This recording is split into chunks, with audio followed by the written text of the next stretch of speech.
everyone, I'm Steven Sigmund. And I'm Mike Massinia. And this is the weekly movie throwdown, where each week we look at two films that belong in the same conversation and talk through which one is better.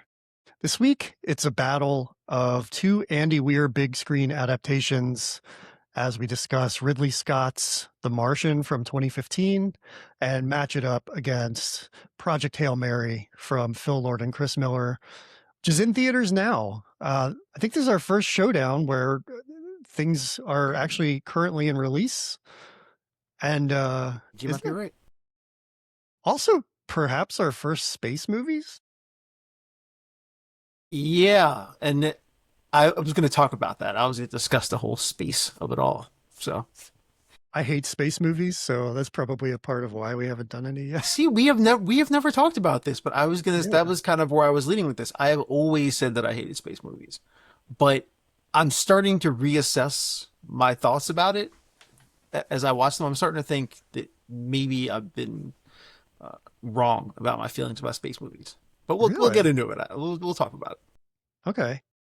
Yeah, before we do, I do want to say that this is going to be a very spoiler-heavy episode. So if you haven't seen Project Hail Mary yet, maybe pause this and go watch it and then come back and unpause it, because we're going to give away, I think, a lot of the things that go on in it, especially the ending, because I want to talk about the ending quite a bit. But before we get into that conversation, do you have any wins of the week that you want to bring to our attention? Seeing as how I spent a lot of time watching 2.5-hour space movies, I didn't watch a lot this week, but my win of the week is that it's baseball season. It's the opening week of baseball season. But I have a win mixed in with a loss because as a person who's watched opening day for many, many years, the opening day is usually a place where you can just watch multiple games back to back to back. It's always been this way. Usually there's the 1 o'clock, 4 o'clock, 7, 10, the date. Games all throughout the day. This year, opening night is on Netflix. And then the following day, there's 2 games on NBC at 1 and then at 8, and nothing in between. And it's only on NBC. I may sound like an old person, but it's like, come on, can't we just have baseball games in one place that we can watch? Like, I don't even understand where to find the games this year. I was very annoyed on opening day. Happy to watch baseball, but very frustrated by the television experience of baseball. Is that how all sports are now? I don't watch sports other than baseball, so I don't know. It feels that way. I spend half the time searching where to find them. I mean, the Mets are my local team, and they were on NBC, and it took me a minute to remember that it wasn't on my local Mets channel. And having opening day without your local announcers is also kind of frustrating. Yeah. So I know I'll later play for the Mets, but I'm not interested. I just want to hear Gary, Keith, and Ron. That's what I'm here for. It's opening day. We should get our guys for our opening day game. I get it. It's like you don't know what's what. Sometimes they're on Apple TV. That's another thing now. Like the Mariners game tonight will be on Apple TV. That's the worst. Apple TV is the worst. I have to say, they're the worst announcers. It's the worst experience. They're constantly showing me probabilities that I don't care about. The whole experience is just not good as far as I'm concerned. It's like Mark Watney from The Martian is producing that show. Just a lot more details that I'm looking for in baseball. Yeah. And they're interesting because the sideline reporters have to wear those Apple Pro headphones that are gigantic. And then because it's marketing for Apple, but then they also use cameras that have kind of a soft focus, which you don't really see a lot of in sports. And it's a little uncanny looking if you're not used to watching that. So yeah, it's a very different production on Apple. Interesting. I kind of like the stats myself, but they're totally unnecessary. Yeah, I know a lot of people disagree with me. I'm not a big probability statistics person. I like watching baseball, which may be why I've always thought that I dislike science movies, by the way. It could be a me thing. Get it. Yeah, it's like bringing science to baseball. And I mean, maybe that's some kind of like next step toward betting, because everybody bets on everything now. Like that's what I feel about. I don't feel like that any of that stuff is there to really help you. I feel like it's there just to give gamblers more statistics, win probabilities, pitch probabilities. It just feels like more gambling stuff, I think, which is why it frustrates me. But I will say, I think launch angle is the most useless thing I've seen. Like, I just find it to be a useless thing. I do not care what the launch angle of a baseball is. Did it leave the park? Cool. Like, that's all that matters to me. I get it. Yeah. Did you have any other wins of the week to mention or No, no? Okay. I'm trying really hard to give us the segue we need to go into this. I gave you spaceship launch. Come on. I'm just trying to move directly into the movies. But you can give Now, us your wins of the week. I gave do you I a perfectly skip my good wins of the segue. You week? threw it on the ground. It's fine. Yeah, maybe I should just forego my wins of the week and cut all of No, this no, out. I want to hear your wins of the week. Yeah, I had some interesting ones. A couple weeks ago, I talked about a double feature that I suggested, which was Monolith and Undertone. And this week, I'm bringing another double feature, both films in theaters. And the first one is Ready or Not 2, Here I Come, which was directed by Tyler Gillette and Matt Bettinelli-Olpin. And they're part of a collective called Radio Silence. And it's very much the same as the first movie, but a little bigger. So the premise of the first film is that Samara Weaving's character marries into this family that is sort of this board game empire. They're kind of like the Parker Brothers family or something. Turns out they're Satanists, and they have to sacrifice her to kind of keep in the good graces of the Dark Lord. And so she obviously survives. And the second film is the same thing, except now instead of one family, it's like an entire cabal of families around the world. They're like the worst people. And, they all praise Satan. One family led by David Cronenberg, which is absolutely the best Yeah. casting. So it's a more global contingent to it. And they also bring in her sister, played by Catherine Newton, who is just like always pitch perfect. I love her so much, especially in horror films. She's so great. And, it's the same thing. Fine. Uh, I won't say much more about it than that. If you've seen Ready or Not, then it's the same movie. Can I just interject for 1 second? I was not going to even talk about this, but since you happen to bring up Ready or Not 2, I did go see this movie. I went to go see this movie this week. I went to go see it Friday night. And I got through 25 minutes of it, and I actually left the theater and got my money back. Whoa. I think this may be the Wow. first time I think I've ever done that. So I went to a late night showing, and I sit down, and the minute the lights go out, I smell the distinct odor of somebody vaping in the theater, Oh, Jesus. which is already like I'm too old for this. I don't need vape smoke. It's like burning my eyes. Like so I'm already God. mad. And then 10 minutes into the movie, these two people come in and sit down, even though they had seats 2 seats away from me. They sat directly next to me. Oh. They both take their shoes off. And then What? they start chatting, and I'm like, this is a bridge too far for me. So I walked out. Yeah, That was it. I don't So blame I you. have not seen. I saw 25 minutes of Ready or Not 2, and I have not seen the ending. Well, did you see the first one? I did see the first one, yeah. Well, you don't need to see the rest of the second one. You get the gist. It's the same thing. It did feel very similar, honestly. I mean, it's nearly identical. Yeah, I had that feeling, and I Uh, just thought I don't need this in my life right now. So I got up and walked out. it's a smart move. The second film, which is wildly similar, is They Will Kill You. And this stars Zazie Beetz, and it's a woman being hunted by wealthy Satanists.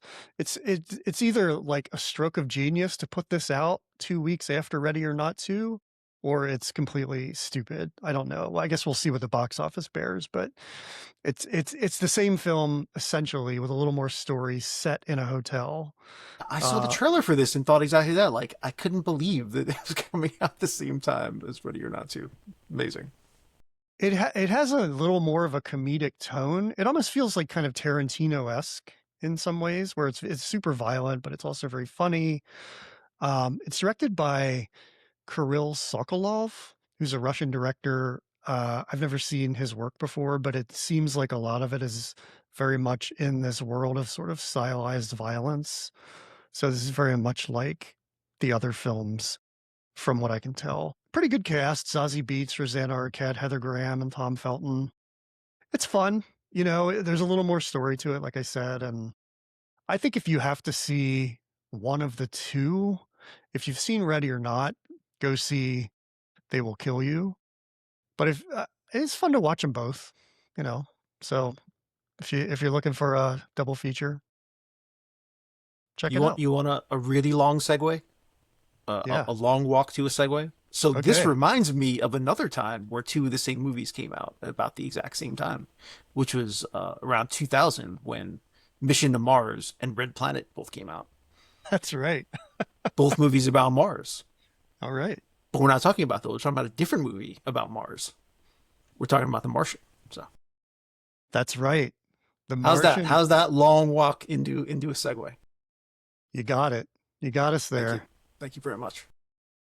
Yeah, that's what we're going to talk about this week. The Martian versus Project Hail Mary.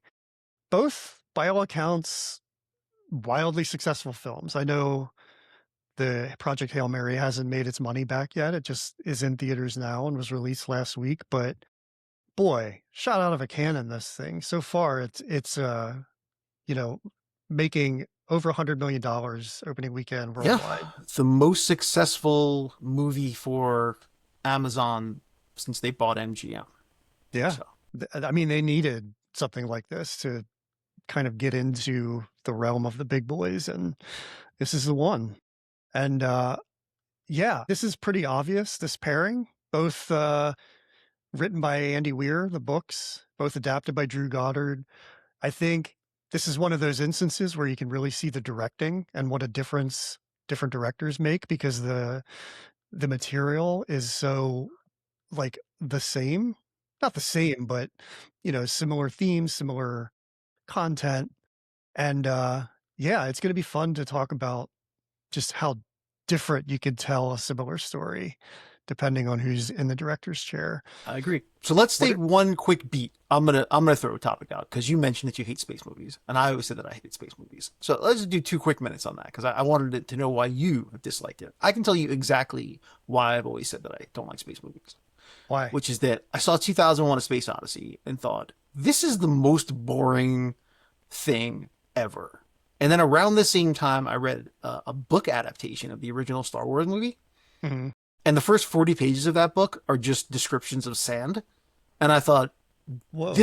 I'm like, I'm just going to completely fall apart. This is the most boring stuff ever. And I just thought, I'm not into this whole space science fiction thing. Yeah.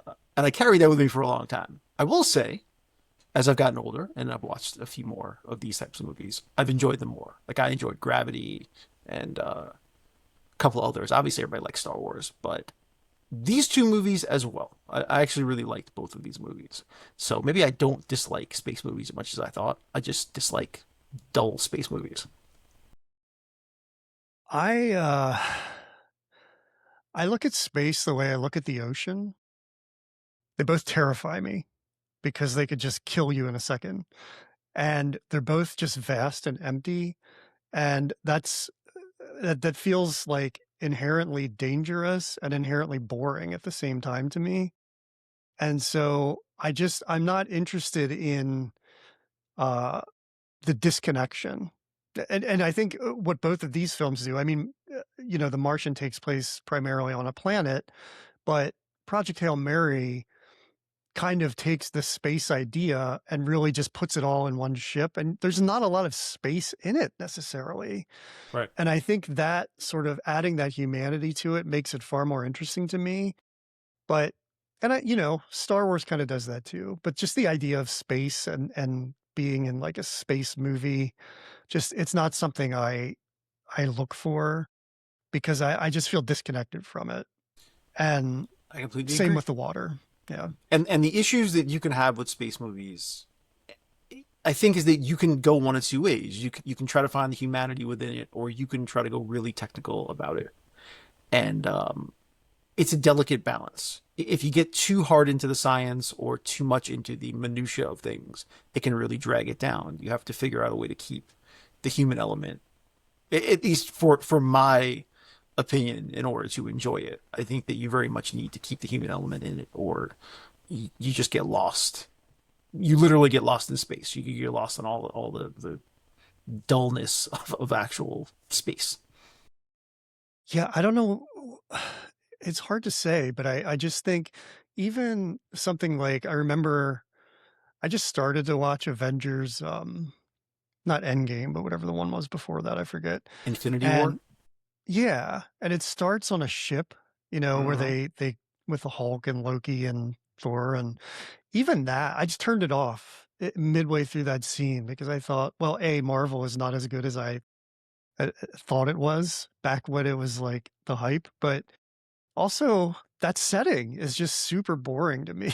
I just have The thing is, uh, not to jump ahead, but what I think Project Hail Mary does is, and they do this in their marketing, is they put a lot of color in space, which you don't see very often.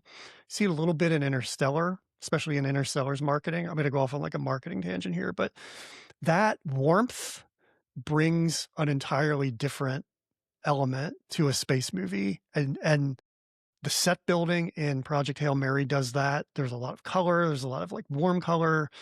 And, The Martian is like red, and that's it. And I Yeah. think if you can bring that warmth to a space movie, then it's more interesting. But not a lot of them do that.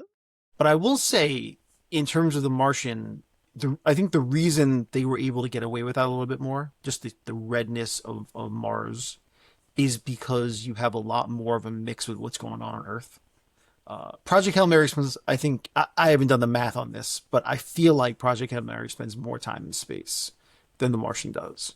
Oh, yeah. And because you're flipping back and forth much more in The Martian, you can get away with it because the contrast of the scenes on Earth with rooms filled with lots of people and lots of things happening, juxtaposed with the just blankness of one person on Mars, is what gives the movie interest. Those two things jutting up against each other, I think, is why that works more. But with Project Hail Mary, because you're spending a little more time in space, you definitely need something more visually compelling. Well, let's jump into The Martian and talk about that specifically. Directed by Ridley Scott, written by Drew Goddard. He was actually set to direct it and backed out because he was working on something else. Uh, He was DP on working it. on actually he was working on the Sinister Six. That's why he didn't direct it. He was supposed to direct the Sinister Six movie coming out of the Spider-Man movies, and Oh, that project fell apart. It's okay. unfortunate. There's a lot of people who wish that had gone through, but that's actually what he was working on. He's doing all right though. He's Uh, fine. Cinematography is a big part of this. So shout out to Darius Wolski, who shot it and works with Ridley Scott a lot. He's on House of Gucci, Napoleon, just did Nuremberg, did Fly Me to the Moon for Apple. So visuals are a huge part of both of these. And that's why I mentioned him as well. But quick overview of The Martian. An astronaut becomes stranded on Mars after his team assumes he's dead and must rely on his ingenuity to find a way to signal Earth that he's still alive and can survive until a potential rescue. Pretty straightforward. I mean, this is a procedural. Like, I wrote down that it felt like CSI Mars a little bit. A little There's a bit. problem, they have to solve it. Not a lot of character growth. What are your overall thoughts on The Martian? Yeah, if they turn this into a TV show, it will definitely be on CBS. That's totally true. Yeah. I agree with you. How did I feel about The Martian? I really liked this movie, and again, it juts up against my pre-existing dislike of science fiction movies in space. But yeah, I think what I've discovered is that I think that Drew Goddard has a knack for finding humanity within science and giving it to you. So I have all these theories about about all of this, and I kept thinking about Interstellar, which is very hard not to think about when you're doing these types of movies. And we've discussed before that I don't love Interstellar as much as the people who obsess about Interstellar. It's a And polarizing film. it's polarizing film, and I fall on the side of it's like one of like my least favorite film of his. Um, so why is that? I think because again, when you're making a movie about science fiction, and space, you can kind of go so far up your own behind that you get lost there, and you become obsessed with wanting to get the science right and wanting to get all the jargon right, but wanting to get all these things, and you end up making a movie more sterile than it needs to be. I think as a moviegoer, I'm not interested in feeling smart or necessarily even learning a ton of things. because half of it I'm going to forget when I leave the theater. What I'm interested in is getting enough that I understand what's happening and move the plot along, and getting the human element within the movie. And The Martian does a really good job of not only making science seem exciting because they're literally problem solving on the fly in the moment.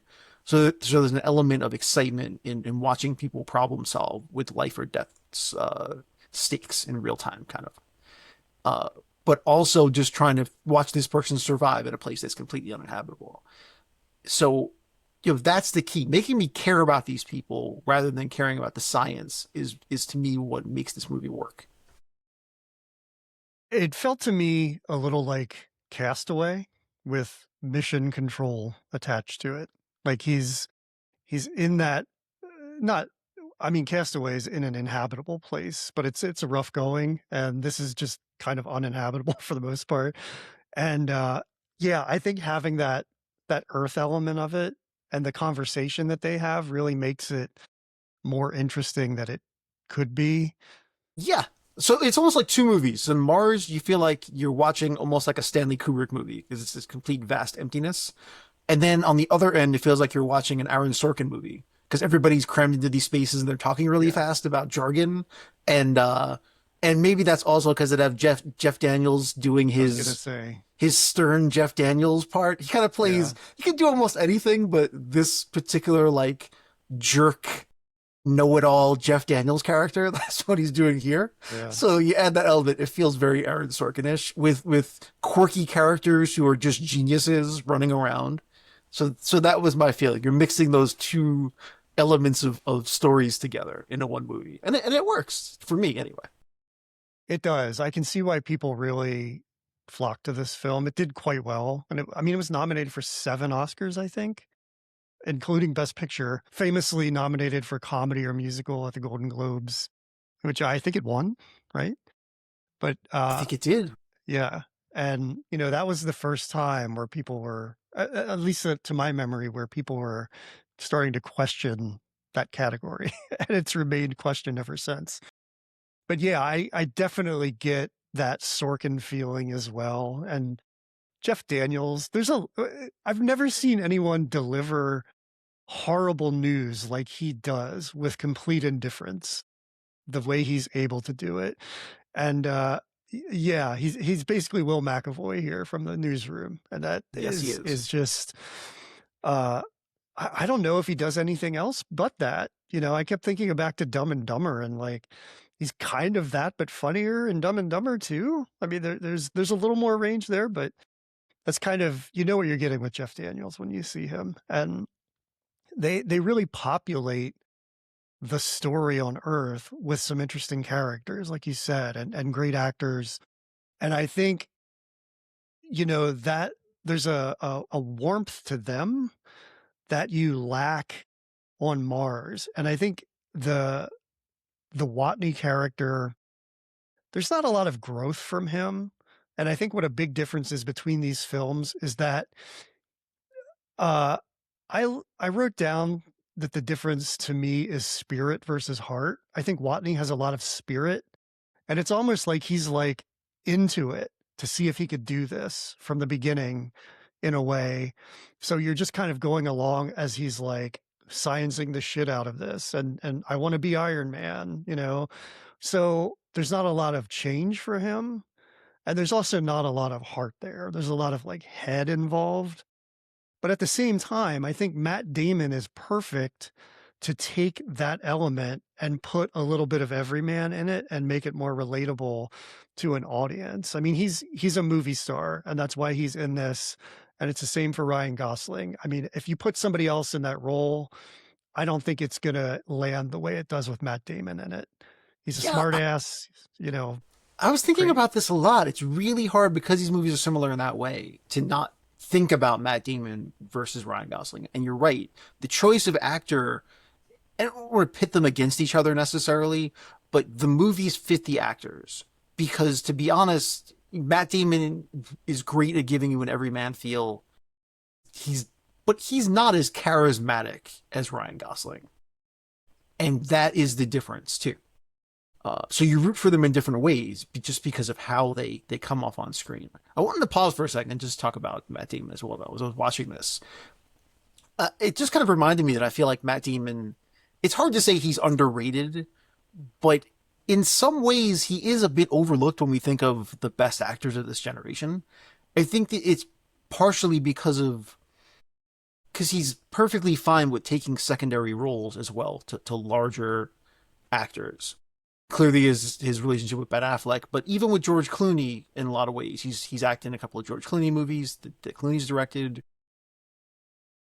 Was in the Ocean's movies. So because he's always playing second fiddle in some ways, and he's okay with that to much larger actors, I think he tends to get overlooked. But if you look at his work on the whole, he really brings strong performances to just about everything that he does. There are very few misses in his filmography.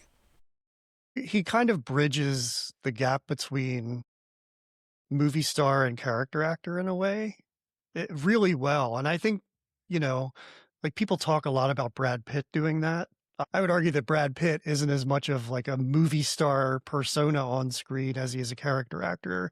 But I think Damon can bring that movie star quality that Clooney has a little more of. And another thing he does is he'll take, a back seat to people.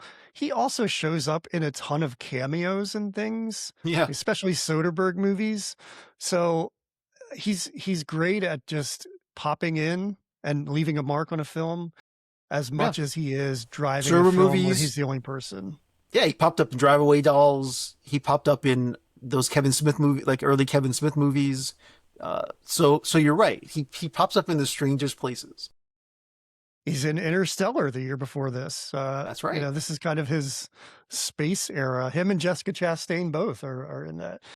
But it's a little bit of a weird run for him here because he's in, he does We Bought a Zoo and Promised Land, and then kind of nails it with Behind the Candelabra. But this feels, and then, Elysium and the Zero Theorem, which are kind of, wow, and the Monuments Men. Those are three in a row that aren't, home runs.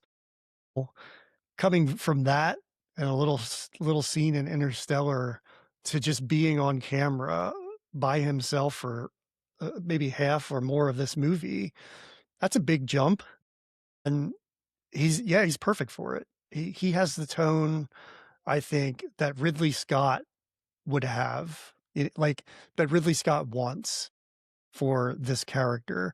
And I haven't read either of these books, so I don't know what the characters are like in the books, but it's really vastly different from what Ryan Gosling does in Project Hail Mary. And that's what makes it feel more procedural, I think. And I don't know that Damon is good at giving warmth in general. I mean, I always feel like a little bit of disconnect from him, even though I like him and like seeing him on screen. But I think of something like Good Will Hunting, where he's, you're like in his life. It's a very close story, but he's still sort of guarded. And I know that's the Yeah, character, but yeah. There's something a little prickly about his persona. I agree with that, which is why he's good at playing characters that have a little bit of an edge to them. I agree with that completely. But right, and Ryan Gosling projects more humor, more warmth. There's just a different charisma that he brings to things. I think Damon is funny, but I think he and Ben Affleck are like Boston funny, where they're kind of smartasses about it. And I think Gosling has a little more of like a charm to him than they might have. They're a little more abrasive with how they present, I guess. Yeah, a little more of a twinkle. I would agree with that. As someone who grew up on the East Coast, you're right. There's a bit more of an edge, a little more meanness to an East Coast humor, where Gosling maybe it's the Canadian in him. I don't know. It just comes off as nicer. But I think that's perfect here because a scientist who's at this level needs to have some kind of confidence and almost cockiness, to be where they are and to just, it almost feels like, there's kind of like an astronaut training. Like this week we heard this, not to bring up a terrible thing, but we heard about this crash at LaGuardia. And if you hear like the radio recordings of that, the pilots there's no panic, there's no fear. It's like we're functioning and we're operating. And that's kind of the feeling you get from Matt Damon in this movie Right. with that little bit of excitement in it. Like I'm functioning and I'm operating, but I'm going to kind of get a chance to really see what I Yeah. can do too. And you get And that don't from forget, Michael Pena and Jessica Chastain as well. You know, I was they're going to like say that do the mission. this is 2035 is supposed to take place in. And clearly it's science fiction because we haven't been to Mars yet. At this point, this is I think what the third mission to Mars. Yeah. So we've gotten there, but it's very early on. So you have to think that the people that are going on these missions are truly the best of the best. And not only are they the best at what they do, but they have to have nerves of steel to travel all the way to Mars because that's not even on the horizon for us yet. So you have to imagine that a certain kind of person is going to make that Mars trip. So I agree with you. You have to have just a steely determination that you can deal with anything.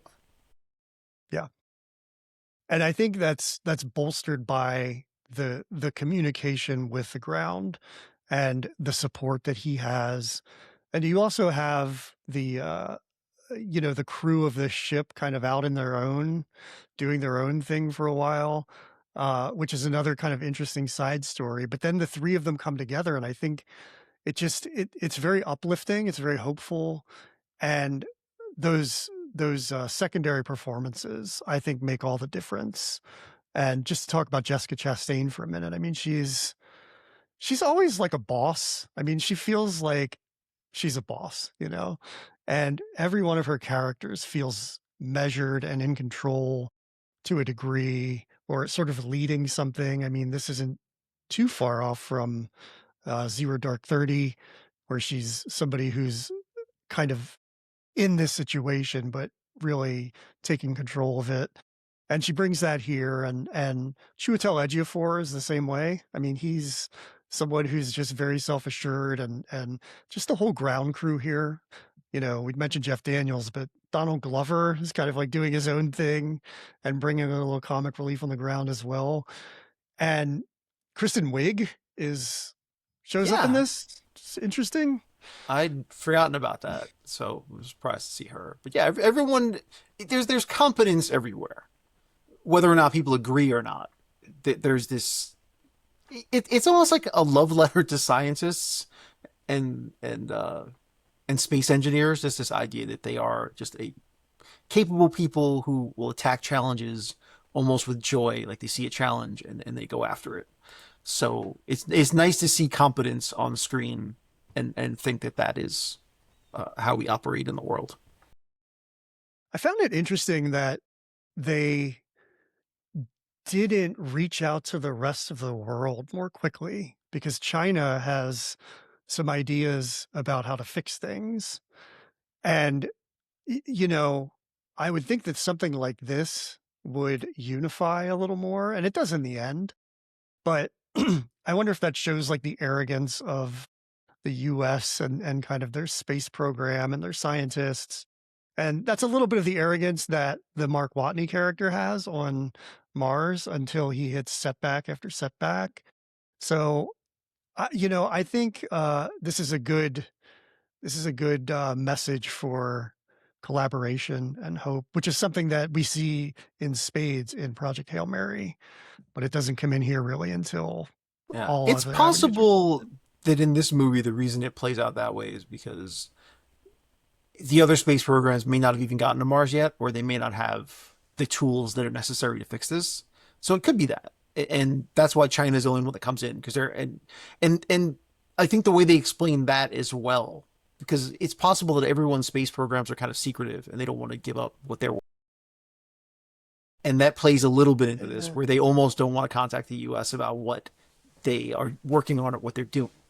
So, and they ask to keep it quiet. So it could just be that there's like this competition in the background where they don't necessarily want to share information, or they're not in any way capable of doing it. I guess. And I mean, it's sacrificing one guy. So maybe it's not a big enough issue that they would reveal anything. But if I were China, I'd be like, hey, we have some ideas and we'd love to help because they know that they found him. I mean, that's it's become broadcast news at that point, right? So, I mean, they wouldn't know otherwise to try to start working on it. But yeah, I just think there are some interesting moves toward collaboration here that I really like to see, and I think that's kind of like what the thesis of the film is in a way. Like you can be a strong independent person with a lot of knowledge, but you're going to hit setbacks, and a collaboration is really what's going to move everything forward and ultimately provide the best results. And that's done by, not only China getting involved, but kind of bringing in the team on the ship, and like they kind of everybody gets a little more screen time and importance as the film goes on, where it's not it's almost like Watney is so self-sufficient, and then at some point he just kind of leans into them and needs them, and I don't know, I really like that narrative where he's like a homesteader. I kept thinking about that a lot, where Mm. people would go out into no man's land and just try to build a life, and there are so many like obstacles of nature, or if you're a homesteader and you break a leg or something, what are you going to do about it? And so having support is like, it's just such a great message, and Yeah. it's like the whole message of Project Hail Mary. So I think it's really It's impossible not to think that one doesn't inform the other. But you're right. I mean, once we see an emaciated Mark Watley, you realize that he really needs help now. That he's not going to survive unless he gets assistance from the outside. So we live in a world that is all about pushing extra protein right now. And I don't know how many souls Mark Watney had to survive on just potatoes, but it doesn't seem like that's a diet that's conducive to doing the things that he was able to do for so long.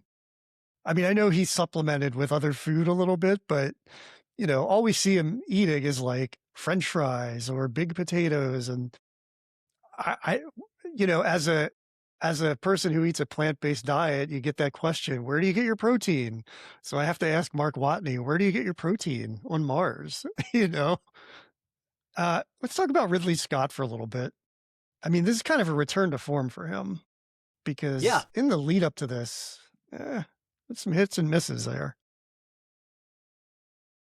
yeah. I mean, you can never say that he doesn't take big swings in almost everything that he does. So he's definitely in his big swing area, and yeah, hits and misses for sure. I mean, in the lead up to this, there's Prometheus, which is fine. I mean, that's another space movie, so I wasn't like Yeah, some all that people big on really it. enjoy it. I was 50-50 on it. It's fine. He made that Robin Hood movie with Russell Crowe, which is also has some people that really like it, and but for the most part, people don't really care for it. Uh, Side note, my son recently asked me if there was a good Robin Hood movie. And I was trying to think about it, and I'm have a hard time coming up with one other than the Disney one, which I always liked. A lot of people have taken swings at Robin Hood that haven't necessarily worked. See this new Robin Hood movie that's coming out with Hugh Jackman? Yeah, that's what made me think about it. That one Looks looks interesting. pretty good. Yeah. It's an A24 film, kind of a different narrative for Robin Hood. I think it could be pretty good. Counselor, which was nuts. Yeah, that I mean, the Counselor is definitely not everyone's cup of tea. This really stands out in the middle of like 7 or 8 years where I guess the Alien movies, maybe it's just me and I'm not into them like we talked about, but I don't know how well they did, and I don't know if they have like the gravitas that some of Ridley Scott's other movies have. Um, it feels like going back to the well for him was something that he made such a long time ago that was so good, and like a reboot that maybe we didn't need. But uh, yeah, The Martian just feels like such a solid film in the middle of all of these different things. And the team on it is just, we mentioned Drew Goddard wrote it, adapted it from the Andy Weir book. And I think Drew Goddard is a little bit like the way we said Scott Frank was with Elmore Leonard. He's like the one person who gets the material and the Yeah, translation of it. I think because I think what he understands is that the science can take care of itself, but you have to bring the heart and character to something because most people aren't there for the science. And I'll just say that I looked over what Drew Goddard has worked on. I don't think there's anything that he's done that I actually haven't liked, which is rare to see. I mean, he started on Buffy the Vampire Slayer and Angel, which were two of my favorite shows back then. He worked on Alias, did Cloverfield, worked on Lost. Cabin in the Woods was a highly enjoyable movie. I really liked World War Z. So it's kind of shocking that and actually he created that new show High Potential, which is a show that I Really? watched with my son and we really really enjoy it. So I think there's he's just kind of got whatever it is that he's working on is just in my wheelhouse, I guess. I think about Buffy and Angel and the like the sharp dialogue in those, and it feels Right. very much like Yeah, what I think this that's is. what That's he very learned. Sorkin-y in a way. Yeah, he learned from working on those shows, I think, how to take again, you're dealing with fantasy and vampires and stuff, which can easily either be too technical or just dumb, and try to cut it with humor and find a way to make you care about those people. And that's what made Buffy and Angel work. And so I think he's carried that with him in every project that he's worked on. And I think Ridley Scott being able to take that material and do what he does with it here is great because the pace is pretty even throughout. It doesn't really linger on anything, and I think having the three stories really makes it move fairly quickly for a film as long as it is, but it also keeps you you don't have to lean into the science as much, but you do have people explaining it. There's a lot of exposition, which there has to be. But I just think that the pace of it and the editing uh under the umbrella of the directing is just very good because it's so procedural, but it has the beats of a procedural that just doesn't sit anywhere too long and helps you to get to solving the problem in like a pleasing pace, which is great So there's directing. one scene that I think is really representative of this. So the scene where Donald Glover's character is explaining to Jeff Daniels' character, the head of NASA, how they're going to make this work, how to save time, and they use the stapler. They inject a little bit of humor. He does the whole thing. The Jeff Daniels' response is basically like, "Fine, get out of here now." And it's almost like an afterthought. You get the explanation, but what he's telling you is that you're getting permission to forget everything that you just heard. Where it's like, here's all the sciencey stuff and how it's going to work, but we don't even care about it. We're just going to focus on the characters and making sure he gets home, right? And I think that to me is encapsulates the entire movie, where the science is there if you want it, and if you want to go back and rewatch it, you want to think about it and try to parse in your mind if it works, cool. But we're not going to linger on it. We're not going to spend a ton of time on it. We'll give it to you, throw it aside, and focus on the human element of what's going to happen. And I think that to me is why the movie works. That's also a great example of bureaucracy and Right.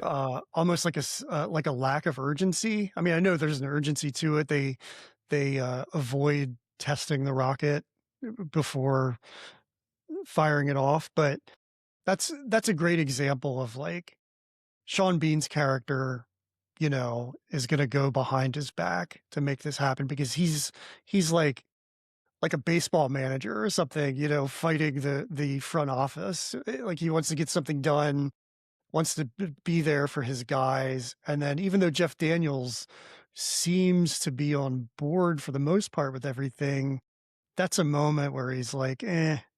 I mean, he does ask if it can work, but ultimately decides against it. And, that's the kind of the maverick element that, movies always have to have Right. where it's a procedural, but you need somebody to sort of go off and do their own thing to get away from the procedure to actually make the resolution happen. And Well, that's great.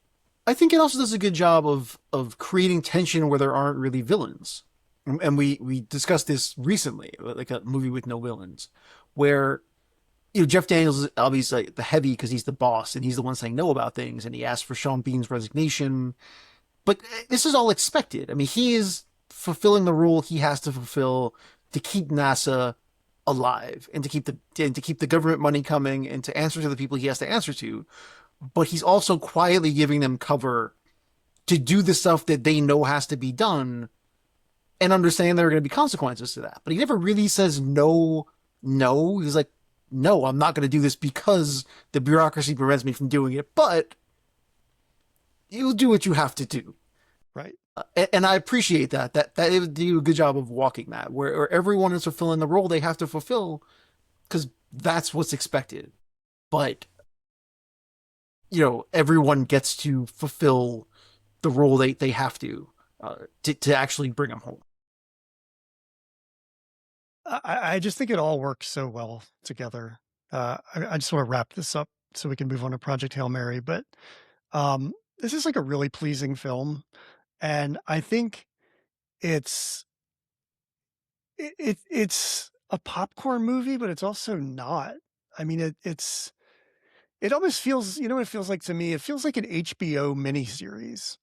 That's what it kind of takes that pace for me, and it's like a bunch of people talking, and putting that onto the big screen is really interesting and just really pleasing. I didn't expect to like it as much as I did going into it because it's space and I mean, really, I wrote down that it just looks like Nevada with like a red filter over the lens because that's kind of what it is. Because how do you make Mars? But um, that aside, and maybe that's what Mars looks like. I don't know, but there were very few things that kind of like put me off on this film, and just a surprisingly fun ride for me. Oh, also the disco, I could have done without that because that's like a terrible joke that just doesn't land.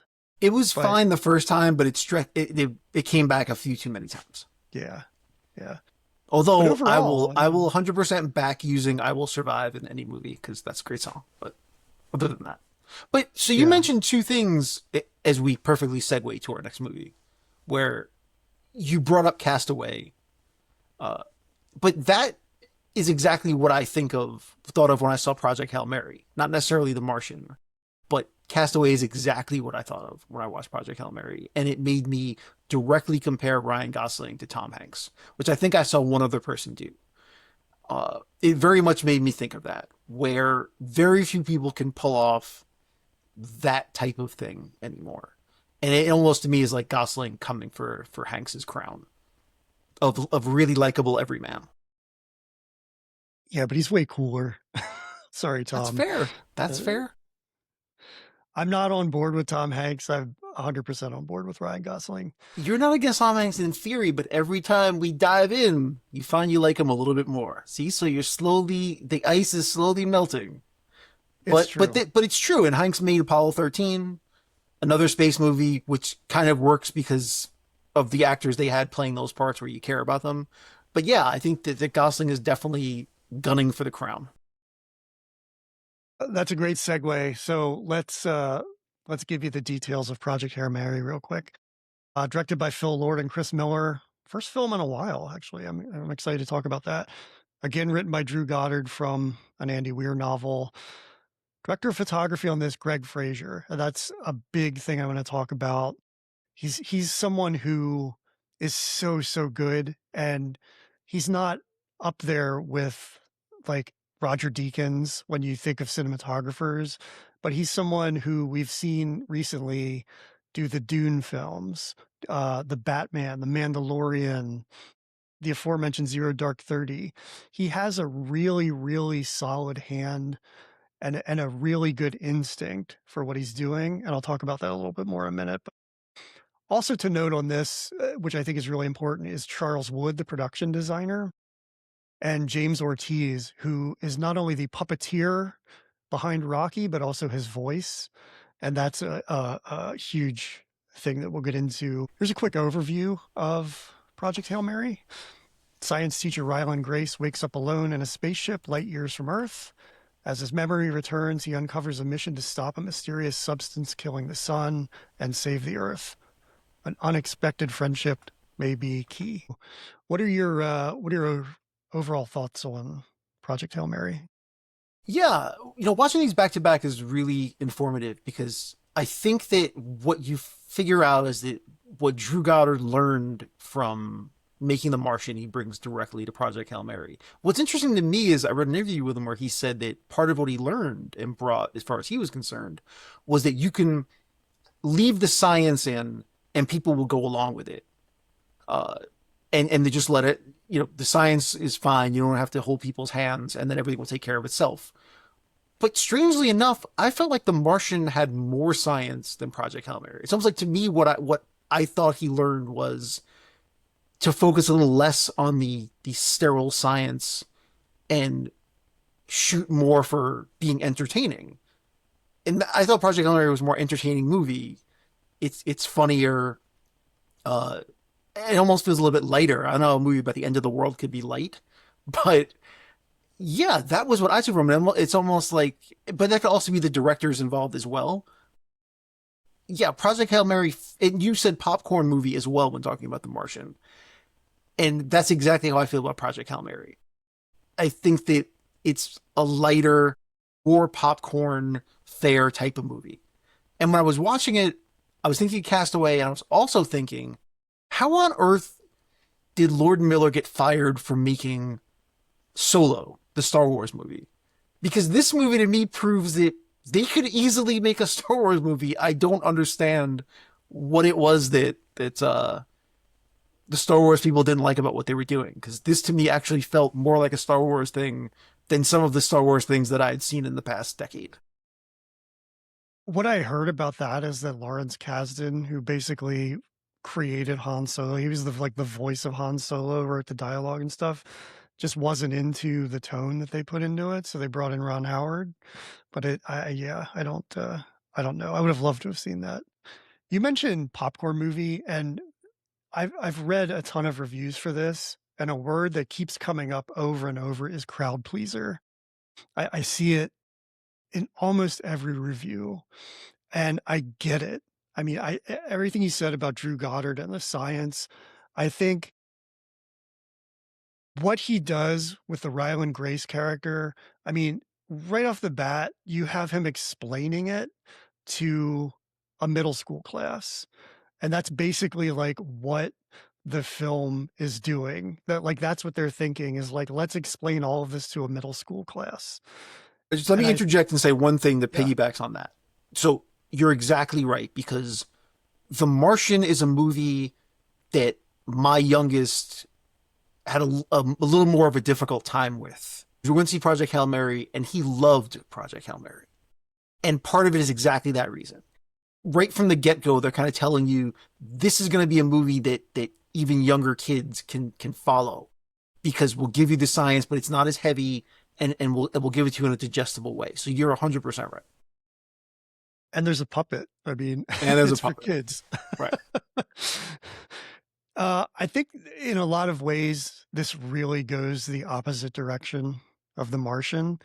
Um, that was about everyone getting one guy home, and this is like one guy saving everybody.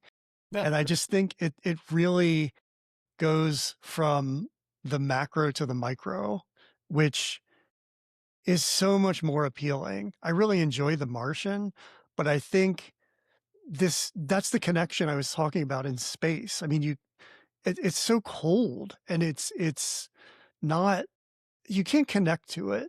But in this, Lord and Miller, just to jump to the directing, they always make buddy movies. Think about 21 Jump Street, think about the Spider-Verse stuff, think about uh, the Lego movie. It's about like finding the courage for somebody who doesn't have it. And this is very much that. Yeah. I was going to And say, this is more of a it's, classic hero's journey, right?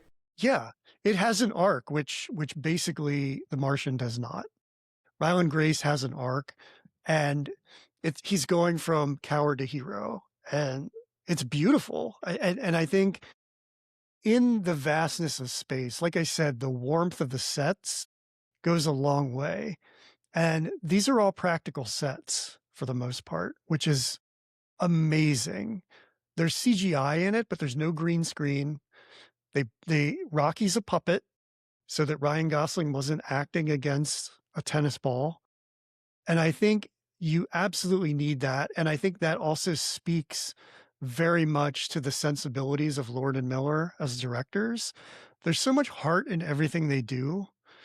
And I don't know that Ridley Scott has that necessarily, but what's impressive to me is that Drew Goddard can write those two stories.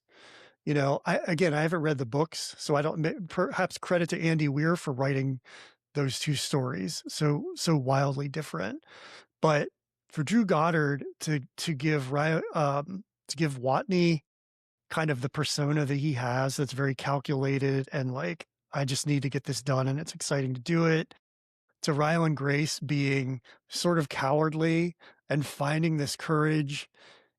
It's just such a beautiful trajectory, and it's really a credit to the versatility of Drew Goddard, I think. Yeah, And, I would say. yeah, So we mentioned that Grace is a science teacher, but he's not really a science teacher. He's a science teacher who has a degree in molecular biology.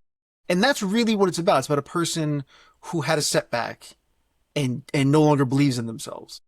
So it's about saving the world, but also a person finding the confidence to believe in themselves again. And that's, I think, what makes this story work more. Whereas with The Martian, you have someone who is already supremely confident, just attacking a problem that they have been presented. That's where the heart in this one comes in, where you're rooting for him not only to save humanity, but also to save himself in a way. So it's a more relatable hero's journey in that way.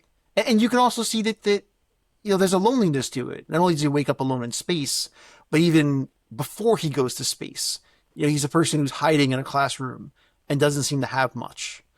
And so, he finds a friend and he finds a community, and so it's about all of that too. I don't want to talk about it through like the loneliness epidemic of that supposedly we're all going through, but it's hard not to see through that lens as well, that you're rooting for him in all those ways. Yeah, that relationship is central to the film, and it's the thing that, again, Lord and Miller's sort of bread and butter, to have a team tackle an obstacle and to motivate each other to have the courage to do it. And I think, you know, unlike The Martian, that collaboration is like imperative here and happens right away. Whereas it's not about one person trying to figure it out or just working with their small team when there's a whole world of information and education to help with. Yeah, he and Rocky immediately are there's so much emotion in the two of them together, and it's charming. I mean, everything about this movie is charming. It is. It's true. You're right. It's really beautiful, and I'm just gonna gush about this movie the whole time because I just Well, think it's fantastic. I was, I don't know of a place to put this in, so I'll put it in here. But both movies technically have Stallone references, from what I can see. This one is much more overt because it's Rocky, but the other one of the first scenes we get with Watley is him stapling a wound together, which reminded me immediately of Rambo. And I thought, wow, he's really going Rambo style here. He's on his own. He's trying to close up a wound. So both have nods to Stallone. Yeah, Stallone's character is not well known for making friends necessarily, so that's more. It feels like more of a Martian thing, even though he's Right. overtly referenced in Project Hail Mary. Not the only reference in Project Hail Mary. I think Lord and Miller very much show their influences. I mean, it opens in a very 2001 way with all of the color immediately. And, there's such an ET connection to it with Rocky. You feel that a lot. You feel, I mean, they literally play the Close Encounters theme. And as far as space movies go, like they always bring that coldness to them, but this just doesn't have it. Even in the scenes where they're in space, it looks like the Northern Lights. There's so much color. There's so much like warmth to it that it's just really you forget you're in space Yeah. sometimes if they weren't It floating around.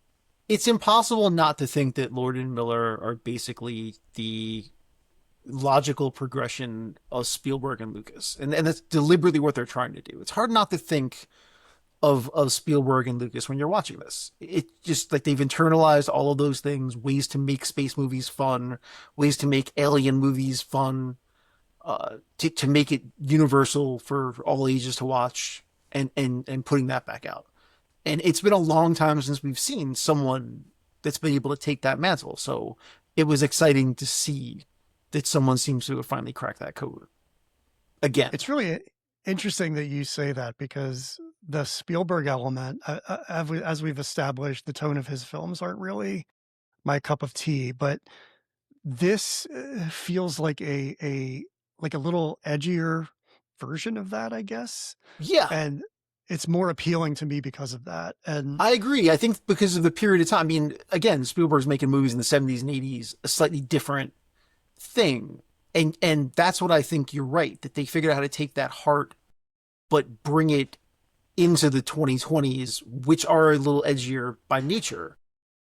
And that's what I think they've cracked, being able to bring that type of feeling, but have it not seem sappy and make it work more for a modern audience. it feels like they poured a little bit of sugar and a little edginess on top of J.J. Abrams A little bit of because, sugar. Are you making a Mary yeah, Poppins reference? Can't get away from it. yeah. But it's just, that's such an important thing that to make this a crowd pleaser, it really has to hit everybody, like you mentioned. And I'm just so impressed with the You way know they do what? that. To interrupt you, but you mentioned J.J. Abrams, and I really want to touch on that because you're right. Because what people always really believed is that J.J. Abrams and Joss Whedon, who also made Buffy and worked in the first Avengers movie, those were the two guys who would take the mantle. But it both of them felt more like people that were copying rather than taking it and moving it forward. Like that's been the knock on Abrams all along. When he took the Star Wars mantle, it just felt like he was regurgitating stuff rather than coming up with something original. And that's the difference. That what this feels like is more of a progression than just an extension of. And that to me is the difference. Yeah, I think you nailed it. There's there's like there's an innocence to the Spielberg movies that I think is what this has as well, and all the Lord and Miller stuff does. It's crazy that I mean, it's crazy and it's not crazy that these are the same guys who made the Lego movie and 21 Jump Street.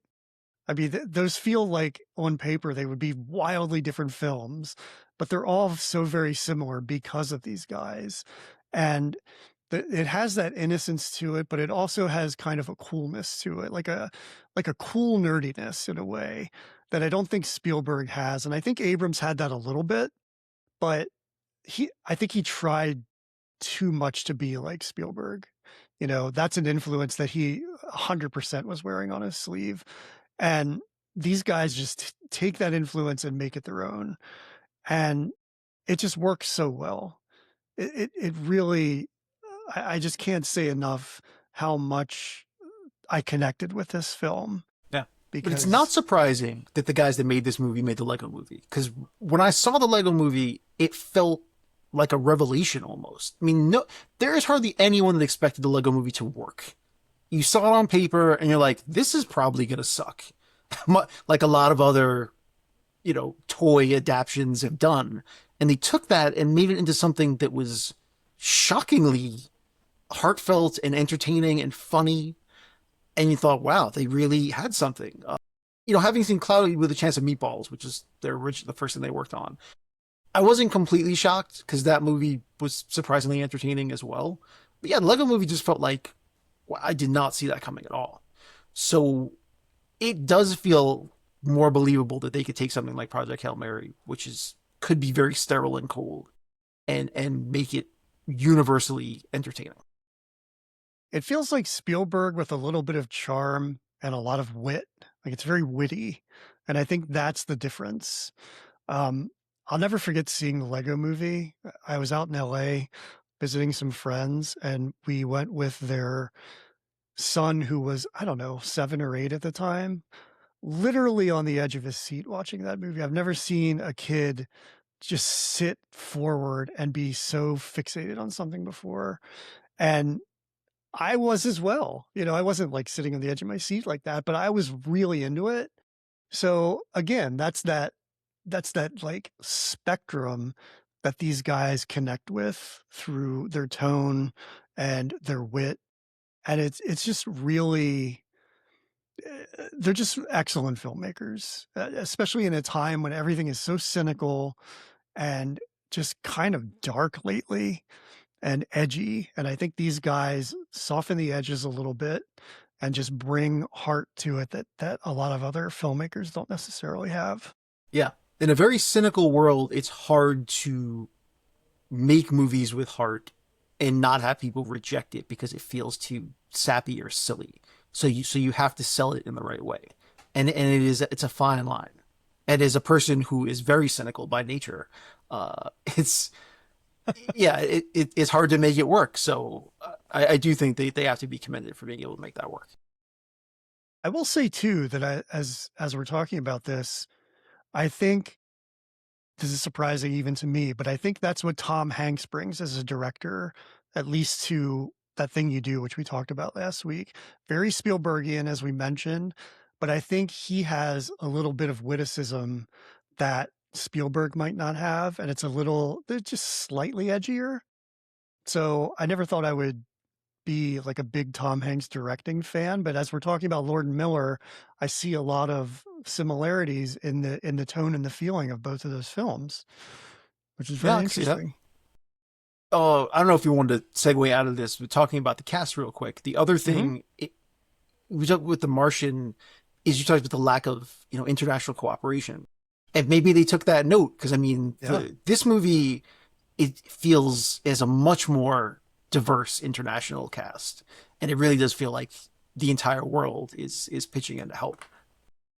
Well, I mean, yeah, because the cast itself is not people that are really well known, except for Ken Leung, who's just you just know him from everything. Other than him, yeah, it doesn't feel like a cast that you recognize everyone. well, Sandra Huller, famously she was in The Zone of Interest, the Jonathan Glazer film 2 years ago, but Anatomy of a Fall in that same year, which was Oscar nominated.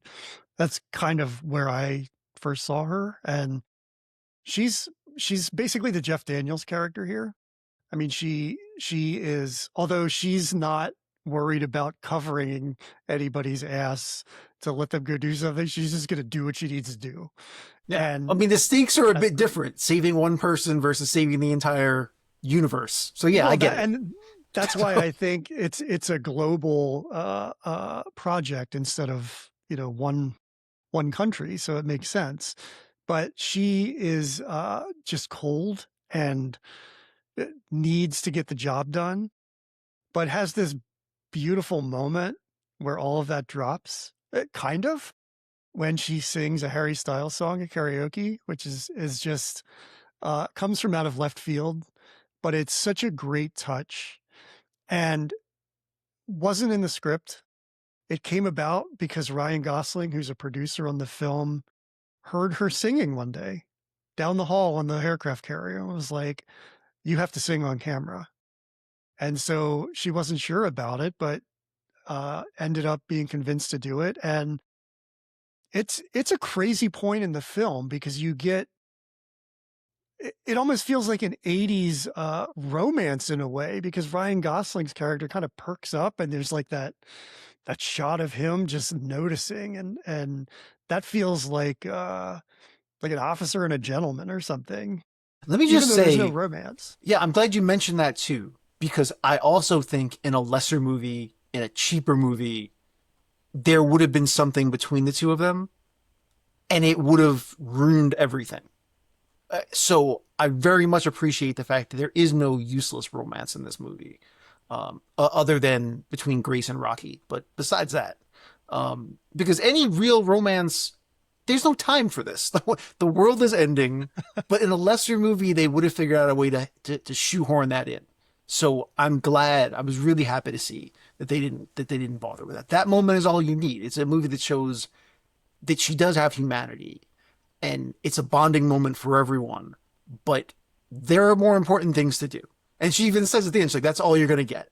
And we have to get back to work and do what we have to do." So, yeah, that scene works for that reason too. Yeah. Uh, let's just talk about Ryan Gosling for 20 minutes. I'm About him all love the day. guy, you know.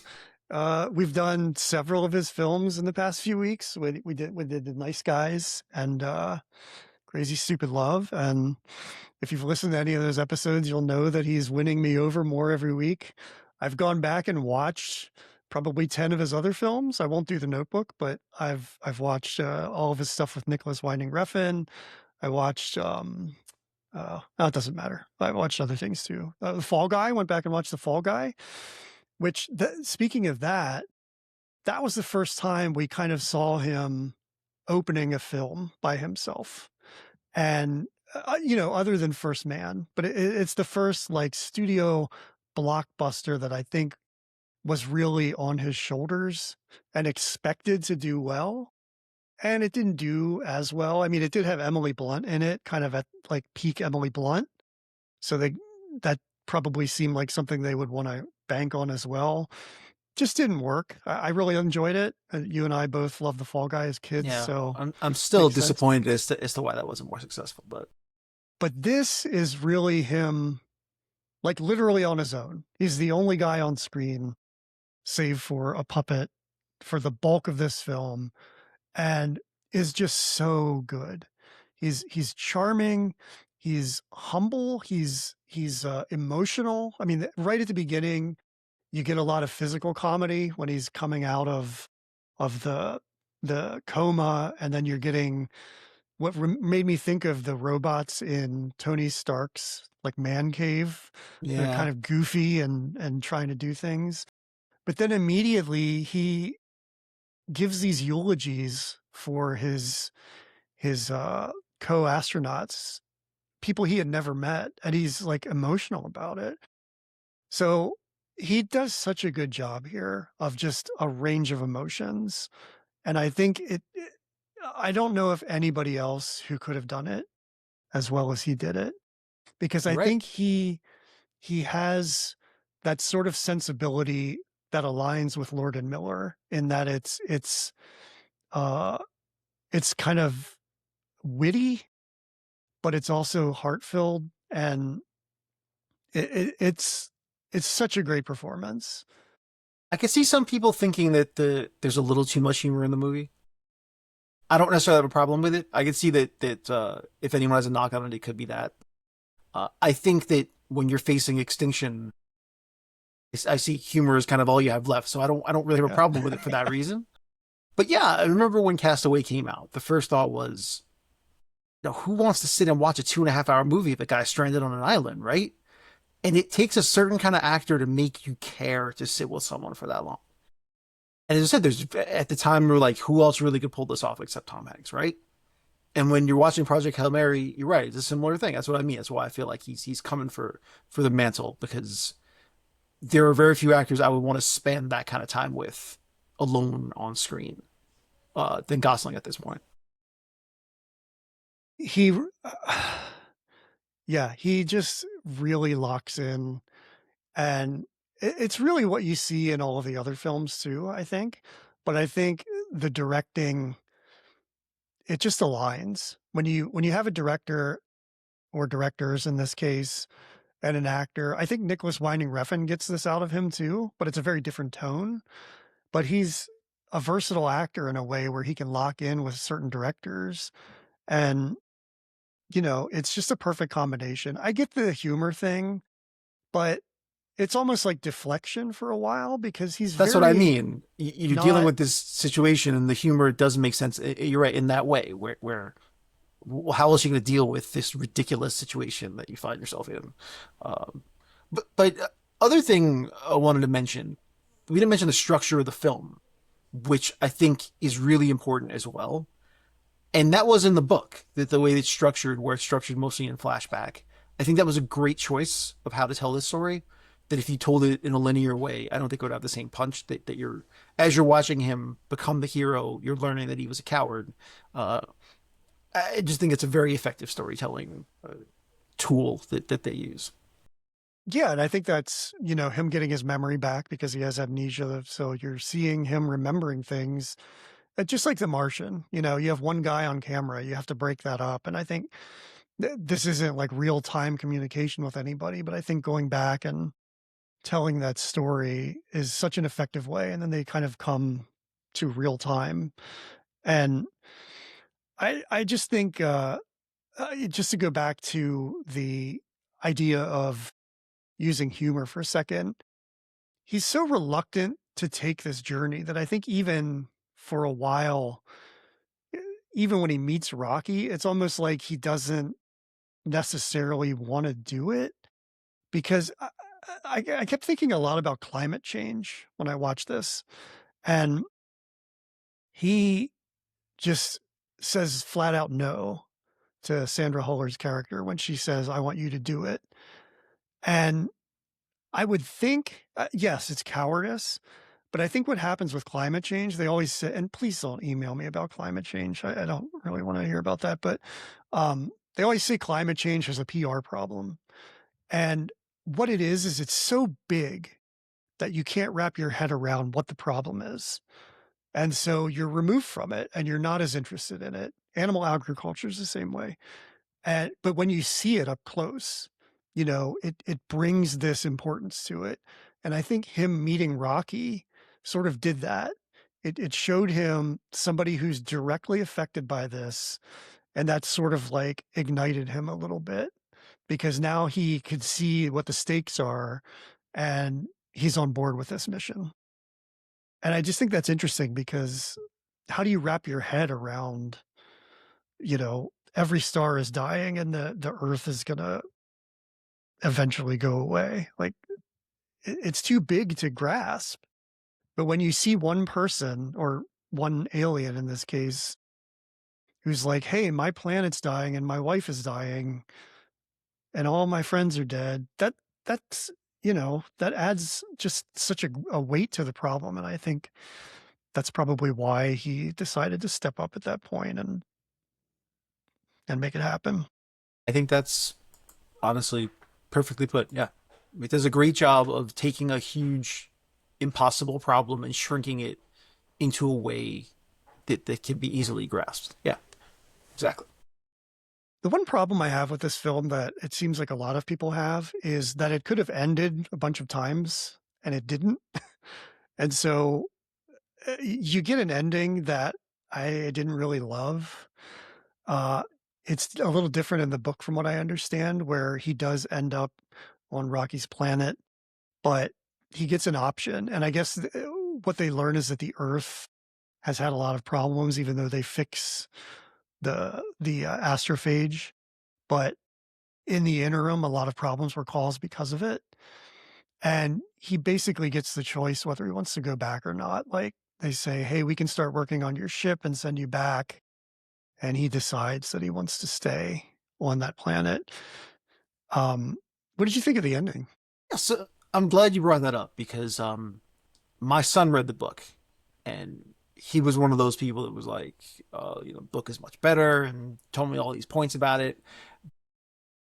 I thought it was a great, useful tool about movie adaptations and how to make one and what makes them work and what you have to remove. And this is a great movie to do that with because the book is very science heavy. Everything is take a lot longer. There's a lot of scenes they had to take out and get it condensed to make it work. And so I think it's a really great tool to see what a filmmaker has to do and what you have to prioritize to make a movie work as opposed to a book. And for the ending, we also talked about that where he mentioned how the book ended. And I think the movie, I don't have a problem with the ending of the movie because I think for an audience, particularly an American audience, you do not want to be told that someone chose to not go home or to go back to America. You leave it where he's happy there and you see it. And he's kind of like, we'll see what happens in a little while. Maybe I'll go back to Earth, right? So they leave it open ended, which I think works better for a movie audience in that way. I don't think you want to leave the theater thinking Earth is doomed, or there's a reason you wouldn't want to go back, right? Right. So I think that makes sense in terms of that choice. I think as an audience, you walk out thinking, oh, well, he's going to stay there and Earth is still screwed. And I don't think you want that thought. So you just leave it out there and you can decide what he chooses to do. When half people will know he stays and half the people will think, well, of course he go back to Earth because Earth is great and that's his home. So I don't have an issue with it. Okay. Yeah, I mean it's a Hollywood ending. I get it. My question though is in the environment they created for Grace, when Rocky comes in, he has to wear his little suit, but none of the other little kids Grace is teaching have little suits on. But weren't they behind a barrier? Like, wasn't there like a Were giant? they? Yeah, I feel like it was a giant barrier. Okay. So they were behind that. Okay. Okay. Yeah. I must have missed that. I watched, whatever, I'll admit it. I watched most of this movie through tears. So it really affected me. Anytime there's a little thing on screen, like I'm very connected to animals. So it anytime there's a little dude, I'm going to be like super invested emotionally. And yeah, so I probably missed the barrier there. Yeah, I know you can see the barrier through the Vela tears. I get it. I totally understand. It was very moving. Yeah, and that's the thing too. So hard to make you care about, inanimate objects or that's a hard thing to pull off and not have it be silly. But you're invested in Rocky. Yeah, and I think that's a good segue to talk about John Ortiz, right? Yeah, John Ortiz is the puppeteer and voice of Rocky. And the idea to bring a puppet in just created so many hurdles, right? I mean, you can act against a green screen, but all of the sets had to be built like 5 feet in the air to accommodate him the way, the Henson stuff was built. Thought a lot about Jim Henson while watching this because I knew Rocky was a puppet, but he's there. And that makes all the difference in the world. And John Ortiz's performance is just outstanding. I mean, I don't know what you would even give him an award for, like what category that would be in, but it falls into that Andy Serkis type of thing, right? Yeah. But so what I found out, and I didn't know, is that the original idea was he was acting against Ryan Gosling while they were filming, because so you'd have someone to act against, but they were going to get a better known name or something to dub the voice later. But they were so moved by Ortiz's characterization of Rocky that they decided to leave it alone. So again, that's a really, really good choice. It's what makes the film, and great for marketing too. If we see Rocky plush animals, it's going to be game over for the kids. But very E.T. I mean, that's where the E.T. of it comes in. He's super smart, but he's also kind of like a goofball, and it gets you the way E.T. got you. I mean, that's the tone, the E.T. tone of this. Absolutely. And it's so important. And a big part, I think, of what sells that is that these were all sets, as I mentioned. So they're very tight. They're very small. But I think Greg Fraser's cinematography is the key here because he's so good at what he does. And I listened to an interview with Lord Miller, and they said what they did was they would get the take they wanted, and then they would do what they called a Greg vibes pass, where they would shoot it again. They would give him a handheld camera and just let him move around to find what worked for him in the frame. And a lot of that is in the film. And a lot of that handheld stuff is what really connects you emotionally to these guys, especially in that tight ship. And so I think without that kind of Greg Fraser eye, a lot of that emotion would go away. So when you pair that with just the Rocky character in general, it really is such a recipe for success emotionally. And it I mean, it got me and it seems like it's getting everybody. It just really tugs at your heartstrings. And visually, story-wise, it's just performance-wise, really a fine, fine film. And I think I'm making it clear where I'm gonna go with a lot of the things here, but, do you want any final thoughts on Project Hail Mary before we move on to comparison? Uh, no, I think you really covered it all. Okay. Then let's move on to our head-to-head comparison of the 2.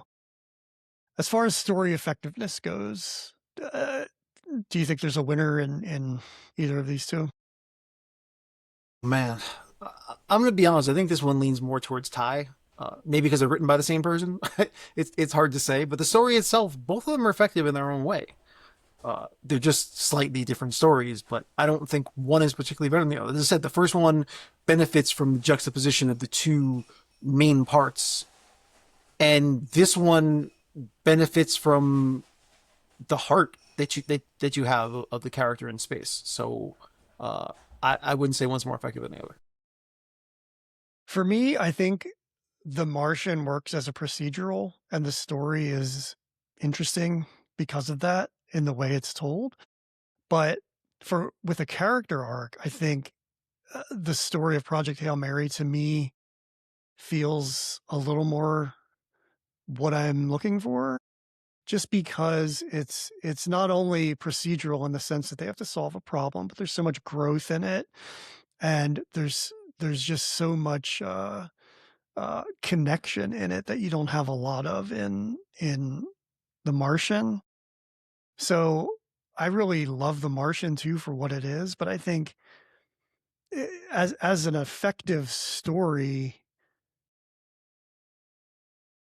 yeah, maybe I should go Thai as well because No, they're both just are good at what different they do. stories because you feel like I do feel Yeah, like the interaction of the people in NASA is effective. That you have all these people yeah, trying to solve this problem and they're all working together, and I appreciated some of those scenes.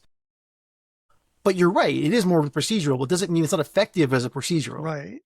I think we both like the Project Hail Mary story a little better just Yeah, because of what it is. But I don't think the Martian's any less effective necessarily.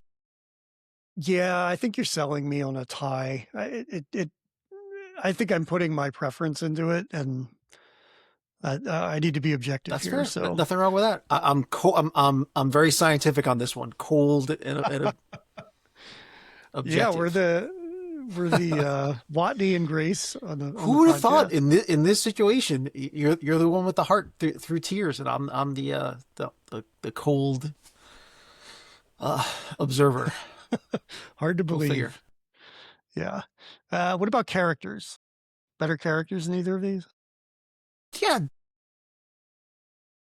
So this one's hard as well because Project Hail Mary doesn't have a ton of characters if you really think about it.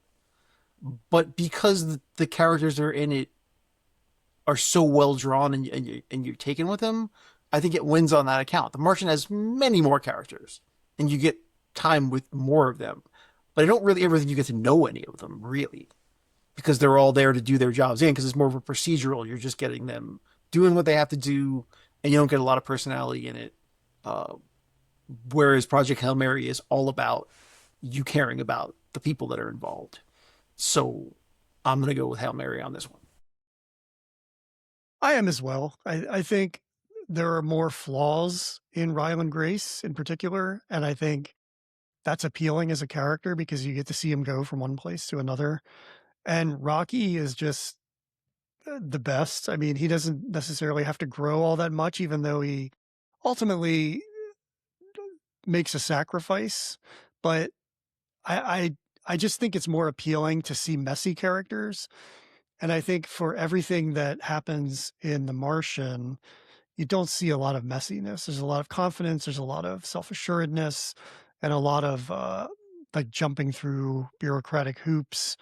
And in Project Hail Mary, it's just really, aside from Sandra Huller's character being kind of that way, uh, there's just more relatability to the Grace character, I think, just because as a not fully self-confident man who probably should have a little more confidence, like, I recognize that, and so that speaks to me personally, and I just think it's more relatable to more people.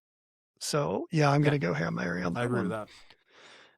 What about tone and consistency? Both pretty solid in this area. Yeah, tone and consistency. I'm gonna have to say that I think The Martian might win on that one because again, there may be some people that think there's a little too much humor in Project Hail Mary, which kind of blunts the seriousness of the story itself about the world imploding. Um, I don't really have an issue with it, but if we're just looking at the cold hard facts, I think The Martian works better in that regard. The tone between the two distinct places are very well defined, and they stand up each on their own, and I think that probably works a little bit more. Yeah, I the tone obviously in The Martian is, like, straight as an arrow, and it's a bit more of a roller coaster in Project Hail Mary. I think that's an advantage for Project Hail Mary because of the tonal shifts. I think they're done in such a way that it is cohesive and really just kind of takes you on an emotional ride without going super far in one direction to the other in like a really quick way that throws it off. So yeah, I'm gonna call this one a tie. There again, like the story effectiveness, two very different things, uh, but both have their own merit and are appealing. Um, Cultural staying power and iconic scenes. Tough to say with Project Hail Mary because it's still in theaters, but I think we have a pretty good indicator of it already. So it Yeah, makes sense to put these in I mean there. the fact that there it's been 10 years since The Martian came out, and there's not exactly any iconic scenes from it. Kind of. Does have a lot of memes though. I think potatoes got a big boost from The Martian. um, yeah, and from what I understand, it sort of drummed up a little bit of an interest in science for people, which is Yeah, good. what we didn't talk about with The Martian is how much NASA was involved in it, and it was rare. It's been rare for NASA to actually be involved in a film. And they actually screened it. I forget where they screened it, but Interstellar had asked to be screened in the same way, and they turned it down, but they did it for The Martian. Wow. But part of that, I think, is NASA's own selfish aims because they were trying to get a mission to Mars, and they had just discovered water, I think, on Mars, and this coincided with The Martian. So I think they were very much trying to move their own objectives forward about getting a mission to Mars. So that's why NASA, I think, was much more involved in this than any other movie that has been made. I bet China, their space program was like, "Come screen Interstellar. We're open to it. We'll work with you." Um, The Martian has 7 Oscar nominations, so I think there's a culture around it, uh, d because of that, because it's so good. I mean, it really was one of the standout films in 2015, uh, and like I said, there are some memes around it, but I don't know how many GIFs people are using about The Martian necessarily. I don't see them all that often, but they are out there, so I think it does have at least a little bit of a representation in culture. Uh, Project Hail Mary, this thing is gonna be around forever. I mean, it's so all of Lord Miller's stuff is like that. You can go online and find 21 Jump Street memes all day. You can find Lego Movie memes all day. I just think they have that appeal that lasts. And, we'll see as time goes on, but I think they've proven so far with all the other stuff they've made that it really is appealing to different audiences and it's going to stick around. Do you think they're going to get any Oscar nominations for this? That's a It's really early. difficult question to answer. It's so early, but right Yeah. now, I would be shocked if Gosling doesn't at least get a Golden Globe nomination and possibly a win, which could help him with the Oscars. I would be surprised. I'm really curious to see if this falls into the 10 Best Picture nominees. That'd be, this is kind of in the spot that last year Sinners was in. Everything Everywhere All at Once was in a couple years earlier. It's early in the year, but it lingers. And I think this is so big that it's going to stick around for a while. And when it comes to Oscar time, it might be in the conversation.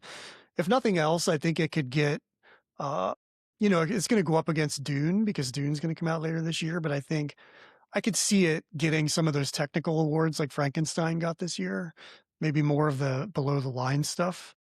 But we'll see. I mean, it's a long way off.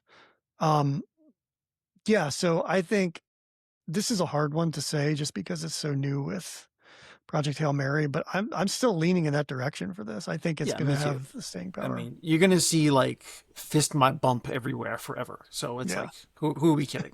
We have a puppet rock character that's gonna alone is gonna keep it yeah, alive. yeah. I mean, it's like the Grogu of this year, really. And I don't see any references to souls for days anywhere. Like so probably not going to stick around as much.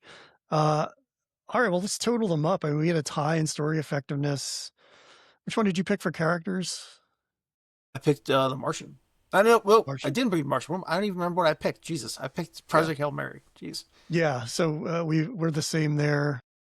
You had the Martian for tone and consistency, but I had Project Hail Mary, and we both had Project Hail Mary on cultural staying power. So it's a tie. We split ways on one of them, but we agree for the most part. That means we have to go to our questions to help us determine a little more. So these are the 5 questions we ask every week. Number 1, which film is more rewatchable? Project Hail Mary is more rewatchable. Yeah. I think both of them could lose 20 minutes, and that would be more appealing to me. But, uh, I wouldn't turn The Martian off if we're on TBS, if I had TBS. It feels like a TBS movie You're to right. me, you know? That's true. But, and I did buy The Martian on 4K, and that's usually my barometer. Would I pay money for? I'm definitely buying Project Hail Mary. So, uh, I think both of them are rewatchable, but I think Project Hail Mary is probably the one I would lean toward. Would you want to hang out with anybody in these films? Yeah, yeah. I actually wouldn't mind hanging out with either main character. I would not want to hang out with Jeff Daniels, but other than that, almost most people from these movies would be a decent hang. Actually, sorry, just nobody else in Project Hail Mary. To be honest, I would just hang out with Rocky and Ryan Gosling. Everybody else, dealing with the end of the world and whatnot. That's no fun. But The Martian, most of those people are pretty good. It goes without saying that Rocky and I would be best friends. I mean, I'm immediately like on board with Rocky, and I think Grace as well. They talk about with presidents like who's the candidate you would want to most have a beer with, and I would love to have a beer with Rocky and Yeah, Grace, even though I we don't won't drink. get into that being the stupidest question of all time, but Yeah, in terms of movie characters, and my president, I don't want to have a beer with them. I want them to fix my problems. exactly. My Yeah, movie but characters, though, very much want to have beers with them. I would probably hang out with everybody in The Martian as well, but I don't know. Watney's a little smug and kind of a brainiac and knows it. He's a little smug, Might be tough to but as hang out someone with who's him. been accused of being smug, I guess I'm okay with Game recognized game. Is this a career peak or valley for anybody involved? it. In retrospect, we may find this is a career peak for Ryan Gosling. I really do think that this is going to put him in a whole other level. Like I said, I think he's is primed now to really move into that Tom Hanks level of likability. So it's hard to say for sure, but it could be. For everyone else, harder to say. Because Project Hail Mary just came out, it's hard to say for that. Ridley Scott is that there's no, even though The Martian was great, it's not a peak of his career. And all the actors in The Martian have done so many things and gone on there's so many have gone on to even bigger and better things, so to speak. So I don't think so. I think it's a career peak for Amazon MGM for Right. sure. If they can stay at this level, we'll see. But it's pretty good. I mean, they've been trying to get here for a while, and maybe the Bond stuff will keep them sort of elevated to this point with the other studios. So to date, yeah, it's a career peak for them. Lord and Miller, I don't know. I mean, Spider-Verse and Lego were both so big. Yeah. So And I don't know. I probably mean, not. based on this, I'm not sure they even reached the full potential of what they can do yet. So we'll see. Yeah, I mean, it's sort of a resurgence for puppetry. So maybe in the modern era, since Jim Henson has left us, it's a peak for puppetry. Maybe. Would one of these films be better if Steven Spielberg directed it? Again, a super tough question. Whenever I see a character interacting with a lovable puppet, I think, well, Steven Spielberg would knock that out of the park. And it's science fiction and it's about aliens. I don't think either of these movies would have been worse if Steven Spielberg directed them. Can I say that? I genuinely Yeah, believe that. that makes I think sense. that the filmmakers who made these movies are really good at what they did, and we've talked about how good Project Hail Mary is. But could Steven Spielberg have pulled this off? Probably. I mean, it is like all of the things in his wheelhouse. So I don't know. I doubt they would be worse. We'll put it that way. Yeah, I think that's the right answer. I don't think Spielberg would add anything to Project Hail Mary because I think it's so attuned to Lord and Miller. I feel like a lot of the stuff we do, and this is why this question is so interesting, is like, at least lately, it's Spielberg adjacent. And so it makes it a hard question. And this is definitely in that category. But yeah, I don't think you replace Lord and Miller. It's as good of or a better movie. I could maybe see him doing The Martian. I mean, I think what I'm seeing of Disclosure Day feels a little like this it in tone in a way. Maybe this is The Martian's a little more humorous, but um, Yeah, he could my, absolutely do The Martian. Again, it's all the things yeah. that he's already done in some way, shape, or form. So, you know, All right. Well, let's go on to our poll results for the week. If you're following us online, which you should be, we are at Movie Throwdown Pod on social media. You get to vote on our polls for the week, and pretty lopsided this week. Which way do you think it went? probably Project Hail Mary. Yeah. 37-14. The Martian started out strong, but I think as more people got to see Project Hail Mary, boy, they really leaned into it. So, yeah, including your son. Your son voted on Instagram, which I was very appreciative of. I had no idea Uh, about that. well, uh, what your winner for the week is obviously Project Hail Mary, right? As is mine. So it's unanimous. The internet loves it. We love it. Our winner this week, Project Hail Mary. Go Rocky. I just think it has character growth. It has like thematic depth that The Martian doesn't have, and that goes a long way. So Yeah, and as we say, I feel like I say the same things every week, but movies that have heart are movies that I gravitate towards. That's just who I am as someone that watches movies. Which is why I don't like certain kinds of horror movies, and we'll probably have discussions about that as we go on. But yeah, movies with heart are movies that get me every time. well, then you're gonna love next week because I think these are two movies with a lot of heart. Um, it's baseball season, as we mentioned, and so it seems like a good time to do a baseball matchup. And what better films to use than Field of Dreams and The Natural? So that's what we're going to focus on next week. 1984, Barry Levinson's The Natural going up against Field of Dreams from 89, directed by Phil Alden Robinson. Stars Kevin Costner. It's going to be a big matchup of the movie stars that I think will be good. Field of Dreams also Stars recent Oscar winner Amy Madigan, so that'll be fun to. And Matt Damon actually has a role in that movie. He's like a fan in Fenway Park. So Really? Oh wow. I wonder if he's skinny Matt Damon or if he's. Well, he must be. Must be Matt pretty young in that movie. So. Okay, well that's it for this episode. Join us on social media. Cast your vote for future episodes. We're at Movie Throwdown Pod on Instagram, Threads, and TikTok. And you can follow us on Letterboxd, where we're Movie Throwdown. So come back and join us next week for The Natural versus Field of Dreams, and we'll see you then. So long.